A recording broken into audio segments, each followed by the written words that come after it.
இப்போது நிறைய இன்ஃப்ளூயன்சர்ஸ் வந்து தவறான ப்ராடக்ட்ஸை ப்ரொமோட் பண்ணுறாங்க இல்லைங்களா? திடீர்னு நான் இந்த ஷேர் வாங்கினேன், இல்லை நான் இந்த ட்ரேடிங் கம்பெனியில் நான் இன்வெஸ்ட் பண்ணேன், எக்கச்சக்கமாக எனக்கு பணம் வந்துடுச்சு அப்படின்னு. அது எத்திக்கல் ஆகுது. Okay, it's highly unethical. கூடி சீக்கிரமாக பார்த்தீங்கன்னா இந்த சேனல்ஸ் மே கெட் பேண்ட். உங்கள் சேனல்ஸ் பேன் ஆகக்கூடிய வாய்ப்புகள் அதிகமாக இருக்குது. They may even be under arrest. அவங்கள வந்து அரெஸ்ட் பண்ணுறதுக்கான அதிகமான வாய்ப்புகளும் இருக்குது. ப்ராடக்டோடைய இமேஜஸ் நீங்கள் அப்லோட் பண்ணும்போது அந்த ஃபைல் நேம் கொடுக்குறீங்களா ப்ராடக்ட்டில், அந்த பேர் கரெக்டாக எடுத்தனாலே உங்களோட ப்ராடக்ட் வந்து கூகுளில் வந்து கரெக்டாக ஃபீச்சர் ஆகிடும். நிறைய சோஷியல் மீடியாவில் இருக்கிற இன்ஃப்ளூயன்சர்ஸ் பார்த்தீங்கன்னா ஃபஸ்ட்டுலாம் அவங்களோட சில வீடியோஸ் பார்த்துருப்பீங்க, இப்போ வந்தே இருக்க மாட்டாங்க. அவங்களாம் காணாமட்டு இருப்பாங்க, நம்மளும் மறந்துருப்பாங்க அவங்கள பற்றி. அந்த மாதிரி நிறைய பேர் இருக்காங்க. இவங்களாம் என்ன பண்ணலன்னு பார்த்தீங்கன்னா, அந்த பீக்கில் போகும்போது ப்ராடக்ட்ஸை க்ரியேட் பண்ணல அவங்க.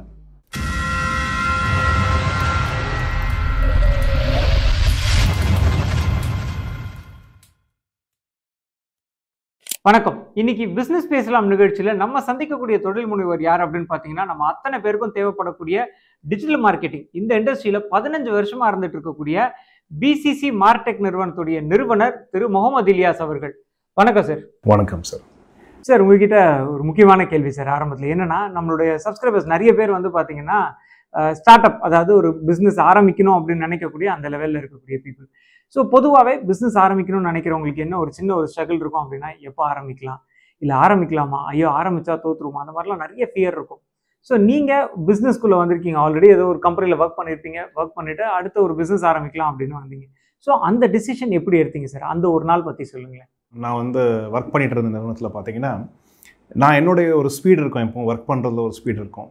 ஸோ எப்போது நான் எனக்குள்ளே கொடுத்த ஒரு டெஃபினிஷன், இந்த கம்பெனி விட்டு நான் இன்னொரு கம்பெனிக்கு போகிறது இருந்துச்சுன்னா, இல்லை என்னுடைய சொந்த நிறுவனத்தை நான் ஆரம்பிக்கணும்னா, இந்த ஒரு விஷயம் நடந்திருக்கணும். அப்போ தான் நான் வந்து நெக்ஸ்ட் ஸ்டெப் நான் எடுக்கணும்னு சொல்லிட்டு இல்லை. ஃபஸ்ட்டு விஷயம் நான் என்ன எப்போவும் யோசிப்பேன்னா, என்னோட ஃபாஸ்ட்டாக இந்த கம்பெனி இருக்கா, இல்லை நான் இந்த கம்பெனியோட ஃபாஸ்ட்டாக இருக்கேன்னா. ஸோ இப்போ வந்து என்னோட ஸ்பீடு வந்து இந்த கம்பெனியோட ஸ்பீடோடைய அதிகமாக இருக்குன்னா, நான் அந்த கம்பெனியில் இருக்கக்கூடாது. So I have to move on for a better company or do something. So that was the thing that I was having in my mind. அந்த மாதிரி ஒரு காலகட்டம் வந்துச்சு. நான் என்னுடைய ஸ்பீடு கொஞ்சம் அதிகமாக இருந்துச்சுன்னு சொல்லி எனக்கு அந்த மாதிரி ஒரு ஃபீலிங் இருந்துச்சு. ஸோ அப்போ வந்து நான் இந்த நிறுவனத்தை ஸ்டார்ட் பண்ணுற ஒரு கட்டாய நிலையில் வந்துட்டேன் நான். ஸோ என்னுடைய ஃபுல் பொட்டன்ஷியலை நான் வந்து எக்ஸ்ப்ளோர் பண்ணணும்னா எனக்கு ஒரு ஃப்ரீ ஹேண்ட் வேணும். என்னுடைய ஃபுல் பொட்டன்ஷியலை வந்து நான் வெளியே கொண்டு வர முடியும்னு சொல்லிட்டு. ரெண்டாவது ஒரு விஷயம் என்ன முக்கியமாக இருக்குன்னா, ஃபஸ்ட்டு வந்து is okay, it's kind of a logic that I gave to myself. Second வந்து ஃபினான்ஷியலி. ஸோ எனக்கு நான் சொன்ன லாஜிக் என்னென்னா, இப்போ இல்லைன்னா எப்போவும் இல்லை. ஓகே. ஸோ நான் ரொம்ப லேட்டாக ஒரு 40 இயர்ஸ்க்கோ 45 இயர்ஸ்க்கு அப்புறமா நான் வந்து ஒரு நிறுவனத்தை ஸ்டார்ட் பண்ணணுன்னு இருந்துச்சுன்னா, எனக்கு அப்போ என்ன ரிஸ்க் இருக்கும் எனக்கு தெரியல. அப்போ வந்து எனக்கு அதே மாதிரி அந்த மன தைரியம் இருக்குமா தெரியல. ஸோ அதனால் வந்து இன்றைக்கி நான் ஸ்டார்ட் பண்ணுறதுல வந்து எனக்கு ரிஸ்க் எடுக்க நான் ரெடியாக இருக்கிறேன். ஆனால் அந்த ரிஸ்க்கும் கால்குலேட்டட் ரிஸ்க்காக எடுக்கணும்னு சொல்லி யோசித்தேன். அப்போ வந்து பார்த்திங்கன்னா, ஒரு 3 months சேலரி, ஓகே, என்னுடைய இன்றைக்கி இருக்கிற சேலரி வந்து ஒரு 3 months சேலரியை நான் சேவ் பண்ணி வச்சிட்டேன்னா, நான் குடும்பத்தை வந்து எந்த கஷ்டம் இல்லாமல் நடத்துறதுக்கு நான் ரெடி பண்ணி வச்சிட்டேன்னா, I can take this 3 months risk. If I am successful in this 3 months, then I should not go back. என்னோடய ஆண்டர்ப்ரனரியல் ஜெர்னியை வந்து நான் கண்டிப்பாக வந்து அப்படியே மேலே எடுத்துகிட்டு போயிடணும்னு சொல்லி யோசித்தேன். First month was very very testing. அதில் 25th day it was like completely boiling me. 25th day we had one major breakthrough contract that set my mind basically that I should only move forward in this journey. Super. இப்போ கூகுளில் பொறுத்த வரைக்கும் நம்ம ஒரு ப்ராடக்டையோ இல்லை சர்வீஸையோ நம்ம தேடுறோம் அப்படின்னா, அந்த ஃபர்ஸ்ட் பொசிஷனில் ஒரு சில கம்பெனிஸ் வந்திருக்கும். பெரும்பாலும் அது வந்து ஒரு நல்ல பாப்புலரான ஒரு கம்பெனியாக இருக்கும். இப்போ அந்த மாதிரி நம்மளோட வெப்சைட்டையும் எடுத்துகிட்டு வந்து அந்த ஃபர்ஸ்ட் பொசிஷனோ இல்லை ஃபர்ஸ்ட் பேஜ்லேயே வைக்கணும்னா என்ன பண்ணணும்? நீங்கள் சொல்கிற விஷயத்துக்கான பேர் வந்து SEOன்னு சொல்லுவோம், சர்ச் இன்ஜின் ஆப்டிமைசேஷன். ஸோ கூகுளில் வந்து நான் ஃபஸ்ட் பேஜில் வரது எப்படி, இல்லை ஃபஸ்ட்டு டாப் பொசிஷன்ஸில் வரது எப்படின்னு சொல்லி கேட்குற கேள்வி. இப்போ கூகுள் வந்து பார்த்திங்கன்னா 200+ ஃபேக்டர்ஸ் இருக்குது ஒரு வெப்சைட்டை வந்து டாப் மோஸ்ட் பொசிஷனுக்கு எடுத்துகிட்டு போகிறதுக்கு. இது வந்து ஃபஸ்ட்டு. அது 200+ ஃபேக்டரில் என்ன பார்க்கும் அப்படி கூகுள் பார்த்தீங்கன்னா, ஃபஸ்ட்டு வந்து உங்ககிட்ட இருக்கிற அந்த வெப்சைட்டில் இருக்கிற அந்த கண்டென்ட், அந்த டாபிக் வந்து போதுமான அளவுக்கு இருக்கா. ஸோ அதை பற்றி நீங்கள் டீட்டெயில்டாக எக்ஸ்பிளைன் பண்ணியிருக்கீங்களா. ஃபார் எக்ஸாம்பிள் 2 பேர் வந்து ஒரே சப்ஜெக்டில் வந்து ஒரு கண்டென்ட் வந்து ரெடி பண்ணியிருக்கோன்னு வச்சுக்கோங்க. ரோஸ் மில்க் செய்வது எப்படி, சிம்பிளாக. அதில் வந்து பார்த்திங்கன்னா ஒரு டீட்டெயில்டு கண்டென்ட் வந்து ஒருத்தர் வந்து ஒரு பிளாக் ஃபார்மில் எழுதி கொடுத்துருக்காரு. அதே வந்து இன்னொருத்தரும் எழுதியிருக்கார், பிளாக் டெக்ஸ்ட் ஃபார்மேட்டில் எழுதியிருக்காரு. ரெண்டும் வந்து கூகுள் கிட்ட போகுது. இப்போ கூகுள் என்ன பண்ணோன்னா, இதை வந்து ரெண்டுலேயும் வந்து எதை ஷார்ட் லிஸ்ட் பண்ணி டாப்பில் எது கொண்டு வரணும், எது கீழே கொண்டு வரணும்.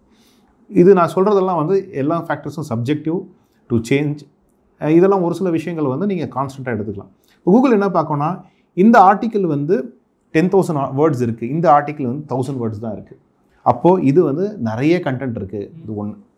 ரெண்டாவது, இதில் வந்து ஒன்லி டெக்ஸ்ட் ஃபார்மேட்டில் இருக்குது, இதில் இமேஜஸும் யூஸ் பண்ணியிருக்காங்க. அப்போ என்னோட யூசர்ஸ் வந்தால் இமேஜஸை பார்த்து புரிஞ்சுப்பாங்க இல்லையா நிறைய விஷயங்களை.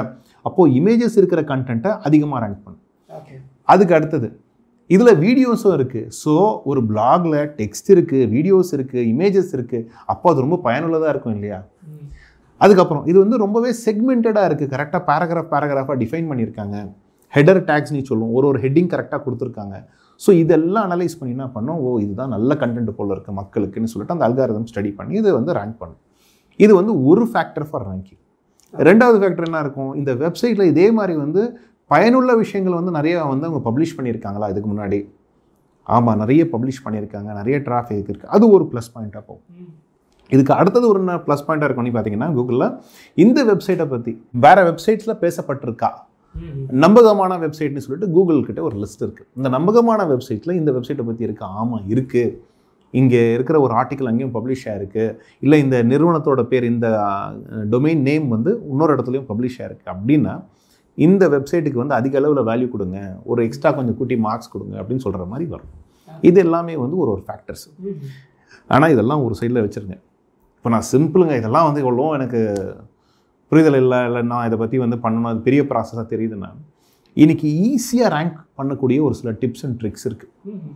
என்ன டிப்ஸ் அண்ட் ட்ரிக்ஸ்னு பார்த்தீங்கன்னா, ஃபஸ்ட்டு நீங்கள் ஒரு டயர் 2 லொக்கேஷனில் இருக்கீங்களா, டயர் 3 லொக்கேஷனில் இருக்கிறீங்க. ஃபார் எக்ஸாம்பிள் ஒரு நாமக்கல்லில் இருக்கீங்க, ஏதோ ஒரு லொக்கேஷனில் இருக்கிறீங்க. அதே மாதிரி இந்தியாவில் நிறைய லொக்கேஷன்ஸ் இருக்குது, டயர் 2 டயர் 3 லொக்கேஷன்ஸ். நிறைய லொக்கேஷன்ஸில் பார்த்தீங்கன்னா நீங்கள் எந்த பிஸ்னஸில் இருக்கீங்களோ அந்த பிஸ்னஸில் வந்து ஆக்சுவலாக அங்கே இருக்கிற டாப் பிளேயர்ஸ் சரியாக எஸ்இஓ பண்ணியிருக்க மாட்டாங்க. நீங்கள் அந்த லொக்கேஷன் ப்ளஸ் ப்ராடக்ட் போட்டாலே நீங்கள் டாப்பில் வந்துடுவீங்க. ஓகே, இது காம்படிஷன் பேஸ் தானே. காம்படிஷனே இல்லைன்னா நம்ம தான் டாப்பில் இருப்போம்.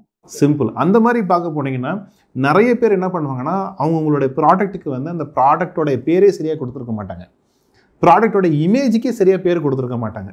அப்போ என்ன ஆகும், அது வராமல் போகும். நீங்கள் சரியாக கொடுத்தீங்கனாலே போதும், நீங்கள் இதுக்கு பெரிய அளவில் செலவே பண்ண தேவையில்லை, நிறைய கண்டென்ட்டை எழுத தேவையில்லை. ஓரளவுக்கு கரெக்டாக நீங்கள் வந்து மெட்டா டேக்ஸ்னு சொல்லுவோம், ஹெடர்ஸ் இதெல்லாம் கரெக்டாக நீங்கள் எழுதியிருந்தாலே நீங்களே வந்து டாப்பில் வர்றதுக்கு நிறையவே வாய்ப்பு இருக்குது. ரெண்டாவது உள்ள முக்கியமான விஷயம் பார்த்தீங்கன்னா, கூகுளில் ஜென்ரலாக நம்ம என்ன பண்ணோம்னா, சர்ச் பண்ணும்போது ஆல்னி ஒரு டேப் இருக்கும் மேலே.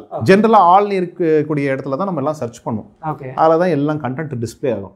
அது பக்கத்தில் பார்த்தீங்கன்னா இமேஜஸ்னு ஒன்று இருக்கும், அது பக்கத்தில் பார்த்தீங்கன்னா வீடியோஸ்னு இருக்கும், அது பக்கத்தில் பார்த்தீங்கன்னா நியூஸ்னு இருக்கும். மேலே இதெல்லாம் பக்கத்தில் இருக்க டேப்ஸ். நிறைய பேர் இப்போ என்னென்னா இந்த டேப்ஸையும் கிளிக் பண்ணுறாங்க. சே ஃபார் எக்ஸாம்பிள் நீங்கள் ஒரு ப்ராடக்ட் கம்பெனியில் இருக்கிறீங்க, உங்கள் ப்ராடக்ட் எல்லாம் கரெக்டாக ப்ராடக்ட் எஸ்இஓன்னு சொல்லுவோம். ப்ராடக்டோடைய இமேஜஸ் நீங்கள் அப்லோட் பண்ணும்போது அந்த ஃபைல் நேம் கொடுக்குறீங்களா ப்ராடக்ட்டில், அந்த பேர் கரெக்டாக எடுத்தனாலே உங்களோட ப்ராடக்ட் வந்து கூகுளில் வந்து கரெக்டாக ஃபீச்சர் ஆகிடும். இமேஜஸ் டேப் கீழே வந்துடும். ஒரு சில நேரத்தில் ஆல் டேப் கீழேயும் வந்து ஒரு சில இமேஜஸும் வரதுக்கு வாய்ப்பு இருக்குது. அதே மாதிரி பார்த்தீங்கன்னா நீங்கள் ஏதாவது ஒரு விஷயத்தை சர்ச் பண்ணியிருப்பீங்க, ஆனால் வந்து பார்த்தீங்கன்னா நீங்கள் வீடியோஸ் வந்து டாப் பேஜ்லேயே உங்களுக்கு டிஸ்பிளே ஆகும். யூடியூபோட வீடியோஸே வந்து ஃப்ரண்ட் பேஜ்லேயே டிஸ்பிளே ஆகும். அது வந்து யூடியூப் எஸ்இஓ, வீடியோ எஸ்இஓ அப்படின்னு சொல்லுவோம். நிறைய பேர் என்ன பண்ணியிருப்பாங்கன்னா, அந்த வீடியோஸை போட்டிருப்பாங்க, சரியான அதுக்கான டேகை எழுதியிருக்க மாட்டாங்க. அந்த டேகை கரெக்டாக எழுதிட்டிங்கனாலே கூகுளில் ஃபஸ்ட்டு பேஜ்லேயே வந்து உங்களோட காம்படிஷன் இருக்கலாம், ஒரு பெரிய நிறுவனம் இன்டர்நேஷ்னல் கம்பெனியாக இருக்கலாம், ஆனால் அதுக்கு கீழேயே யூடியூப் வீடியோவில் நீங்கள் ஃபஸ்ட்டில் வர்றதுக்கு நிறையவே வாய்ப்பு இருக்குது. இது வந்து ஒரு விஷயம், இதெல்லாம் கூகுள்னு வச்சுக்கேன். இன்றைக்கி என்ன ட்ரெண்டு பார்த்தீங்கன்னா ரெண்டு விஷயம் தான். ஒன்று யூடியூப். நிறைய பேர் என்ன பண்ணுறாங்க, எனக்கு ஒரு விஷயம் புரியல, ஒரு விஷயம் வேணும், இல்லை ஒரு விஷயம் புரிஞ்சுக்கணும்னா டேரெக்டாக யூடியூப் போய் சர்ச் பண்ணுறாங்க. YouTube is not only a social media, it is the second largest search engine in the world. மக்கள் போய்ட்டு அங்கே சர்ச் பண்ணுறாங்க. இப்போ சர்ச் பண்ணும்போது என்ன இருக்குது, வீடியோ ஃபார்மில் இருக்கிற கண்டென்ட் தான் அதிக அளவில் அவங்களுக்கு நேட்டிவ் லாங்குவேஜில் இருக்கிறது தான் அதிகமாக வந்து புரிதல் இருக்குது. ஸோ அதனால் என்ன பண்ணுறாங்க, அதில் வந்து கண்டென்ட் கன்சியூம் பண்ணுறாங்க. அந்த மாதிரி எடுத்து பார்த்தீங்கன்னா நிறைய ப்ராடக்ட்ஸ்க்கு ஒன்றும் வீடியோவே கிரியேட் ஆகலை.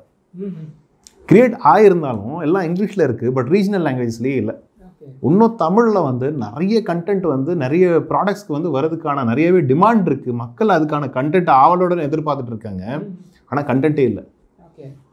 இண்டஸ்ட்ரியல் செக்மெண்ட்ஸ்லாம் பார்த்தீங்கன்னா இன்றைக்கி தமிழர்கள் வந்து அதிக அளவில் இன்டர்நேஷ்னல் மார்க்கெட்டிங் பண்ணலாம், ஆனால் அதுக்கான போதுமான அளவில் வந்து கண்டென்ட் தமிழில் இல்லை.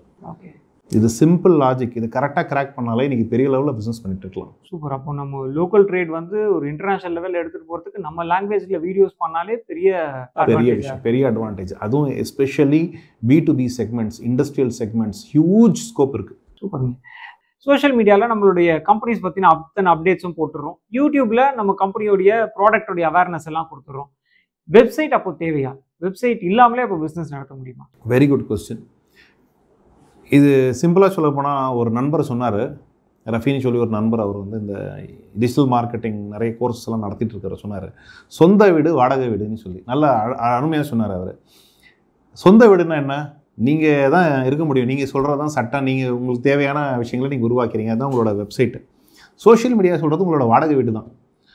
எப்போ உங்களுக்கு என்ன நடக்கும் உங்களுக்கு தெரியாது. ஃபார் எக்ஸாம்பிள் டிக்டாக் இருந்துச்சு ஃபஸ்ட்டு, இப்போ டிக்டாக் பேன் ஆகிடுச்சு. நாளைக்கு எந்த சோஷியல் மீடியா என்ன மாறும், எப்படி இந்த சேஞ்சஸ் ஆகும் உங்களுக்கு தெரியாது. ஸோ ஐடியா என்னென்னா, சோஷியல் மீடியா மூலமாக நீங்கள் ஆடியன்ஸை க்ரோ பண்ணணும், வெப்சைட் மூலமாக நீங்கள் வந்து சேல்ஸை பண்ணணும். ஓகே. உங்களுடைய பிராண்ட் எஸ்டாப்ளிஷ்மெண்ட் உங்கள் வெப்சைட் மூலமாக நடக்கும். உங்களோட பிஸ்னஸ் என்கொயரி ஜென்ரேட் பண்ணுறதுக்கான வழிகள் இதில் நீங்கள் க்ரியேட் பண்ணலாம். சேல்ஸ் மூலமான நிறைய விஷயங்கள் வந்து நீங்கள் உங்கள் வெப்சைட் மூலமாக பண்ண முடியும்.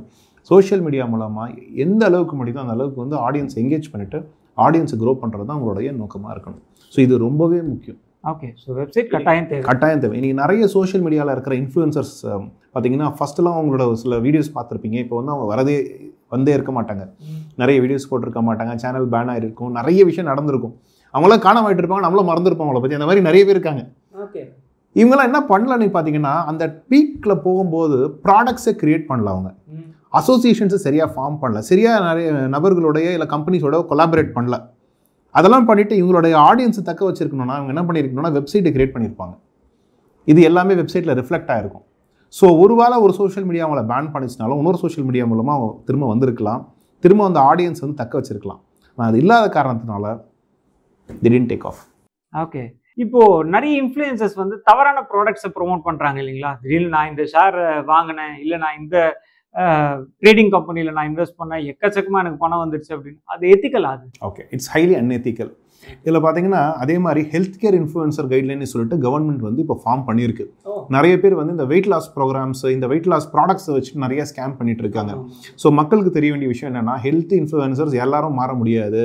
ஹெல்த் கேருக்கு நீங்கள் இன்ஃப்ளூயன்சராக இருக்கணும்னா நீங்கள் ஒரு மெடிக்கல் ப்ராக்டிஷனராக இருக்கணும், நீங்கள் ஒரு டாக்டராக இருக்கணும். இதுதான் வந்து general guidelines. You should be an expert.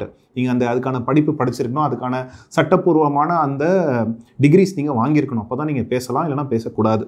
இது வந்து ஸ்க்ரூட்டினி போயிட்டு இருக்கு. நிறைய பேர் வந்து இன்னைக்கு ஹெல்த் இன்ஃப்ளூயன்சராக இருக்கிற சோ கால்டு ஹெல்த் இன்ஃப்ளூயன்சர்ஸை வந்து பேன் பண்ணிடுவாங்க ரொம்ப சூனாக. அதே மாதிரி பார்த்தீங்கன்னா ஃபினான்ஸ் ரிலேட்டடாக வந்து செபி வந்து ரொம்பவே வந்து கவனிச்சுட்டு இருக்கு, ரொம்ப கேர்ஃபுல்லாக கவனிச்சுட்டு இருக்கு. யார் யார் வந்து ஸ்டாக் மார்க்கெட் ரிலேட்டடாகவோ இல்லை இது அந்த ஸ்டாக்ஸ் ரிலேட்டடாகவோ வந்து ப்ரொஜெக்ஷன்ஸ் பண்ணிட்டு இருக்காங்களோ, இல்லை அதுக்கான பிரச்சாரங்கள் பண்ணிட்டு இருக்காங்களோ, இல்லை ப்ராஃபிட்ஸை பற்றி பேசிட்டு அதை வந்து ஒரு டிஃப்ரெண்ட் டைரக்ஷனில் மிஸ்லீடிங்காக போயிட்டு இருக்கோ, அவங்களுக்கும் வந்து கூடி சீக்கிரமாக பார்த்தீங்கன்னா the channels may get banned. உங்கள் சேனல்ஸ் பேன் ஆகக்கூடிய வாய்ப்புகள் அதிகமாக இருக்குது. they may even be under arrest. அவங்கள வந்து அரெஸ்ட் பண்ணுறதுக்கான அதிகமான வாய்ப்புகளும் இருக்குது. ஓகே. ஆர்டிஃபிஷியல் இன்டெலிஜென்ஸ், அதாவது ஏஐ வந்தால் அவ்வளோதான் எல்லாருக்கும் வேலை போயிடும் அப்படின்லாம் சொல்கிறாங்க. ஸோ இந்த ஏஐ பயன்படுத்தி எந்த அளவுக்கு நம்ம வந்து மார்க்கெட்டிங்க்கு யூட்டிலைஸ் பண்ண முடியும்? இன்னும் காலப்போக்கில் வந்து நான் ஒரிஜினலாக பேசினா தான் நீங்கள் சரியாக பேச மாட்டேங்கிறீங்கன்னு சொல்லியிருக்கோம். அப்புறம் ஏஐ வாய்ஸ் தான் எல்லாரும் கேட்பாங்க போல இருக்குது, அந்த மாதிரி போய்டும். அப்புறமா 5 லாங்குவேஜில் அவங்க பண்ணும்போது 5 மார்க்கெட்டை கேப்சர் பண்ணிடுறாங்க. So the revenue is going 5 times or 10 times more only because of language change. புதுசாக பிஸ்னஸ் ஆரம்பிக்கக்கூடிய ஆண்டர்ப்ரனர்ஸ்க்கு டிஜிட்டல் மார்க்கெட்டிங் பேஸ் பண்ணி நீங்கள் கொடுக்கக்கூடிய ஒரு 3 சஜஷன்ஸ் இருக்குது. இப்போ நீங்கள் டிஜிட்டல் மார்க்கெட்டிங்கை ஸ்டார்ட் பண்ணோம், நீங்கள் ஸ்டார்ட் அப்பாக இருக்கிறீங்கன்னா ஃபஸ்ட்டு விஷயம் நான் சொல்ல வேண்டியது என்னென்னா, ஆன்லைன்லலாம் நிறைய அட்வர்டைஸ்மெண்ட்ஸ் வருது. ஃபோன் வந்து 99 ரூபாய்க்கு ஃபோன் தரேன், 5000 ரூபாய்க்கு 50,000 ரூபா ஃபோன் 5000 ரூபாய்க்கு தரேன் அப்படின்னு. இங்கே பிரச்சனை வருதுன்னு பார்த்தீங்கன்னா, மக்கள் அந்த 3000 ரூபாய் சேவ் பண்ணுறதுக்கு அந்த வெப்சைட்டுக்கு போகும்போது தான் இந்த ஸ்கேம்ஸ் எல்லாமே நடக்குது.